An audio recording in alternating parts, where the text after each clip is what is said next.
ஆமா சரியான பசி எனக்கே.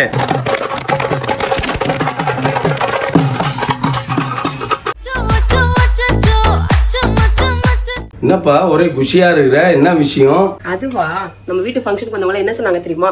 என் ஃபேஸ் வந்து டயர்டே ஆகல இவ்வளவு ஃபங்க்ஷன்லயும், அதுக்கப்புறம் வந்துட்டு க்ளோவா இருக்கு, ஷைனிங்கா இருக்கு, அப்படி இப்படின்லாம் சொன்னாங்களா. எனக்கு ரொம்ப ஹாப்பியா இருக்கு. நீ அவ்வளவு காஸ்ட்லியா சீரம் அது இதுன்னு ஃபேஸ்ல போடுறதுக்கு யூஸ் பண்ற, அப்போ உன் ஃபேஸ்ல நல்லா க்ளோவா தான் இருக்கும். காஸ்ட்லி ப்ராடக்ட்ல யூஸ் பண்ணி எனக்கு எந்த ஒரு ரிசல்ட்டும் இல்ல. இந்த சீரம் யூஸ் பண்ண 1 வீக்லயே எனக்கு நல்ல ரிசல்ட் தெரிஞ்சது. அது என்ன அப்படின்னா, இதுதான் வந்து டெர்மடாக்கோட 10% விட்டமின் சி ஃபேஸ் சீரம் இருக்கு. இந்த ப்ராடக்ட் ஜஸ்ட் 200 rupees தாங்க. இதுல 3x power of vitamin C இருக்கு. அதனால 3x டைம்ல நம்ம ஸ்கின் டோனை வந்து பிரைட்டன் ஆக்கும், டார்க் ஸ்பாட்ஸை ரிமூவ் பண்ணும். க்ளோவிங் ஸ்கின்க்கு இந்த ஒரு ப்ராடக்ட் இருந்தாலே போதும். இந்த serum morning and night 2-3 tops use பண்ணா போதும். 2 வீக்ஸ்க்கு அப்புறம் ரிசல்ட் எப்படி இருக்குன்னு நீங்களே பாருங்க. இதே மாதிரி உங்க ஸ்கின் க்ளோவிங்க்கு காம்ப்ளிமெண்ட் வேணும் அப்படின்னா ப்ராடக்ட்டை கீழே டாக் பண்ணிருக்கேன், மறக்காம செக் பண்ணிக்கோங்க. பர்பிள்ல அவைலபிளா இருக்கு. நீங்க வாங்கணும்னு நினைச்சீங்கன்னா இந்த QR கோட ஸ்கேன் பண்ணுங்க.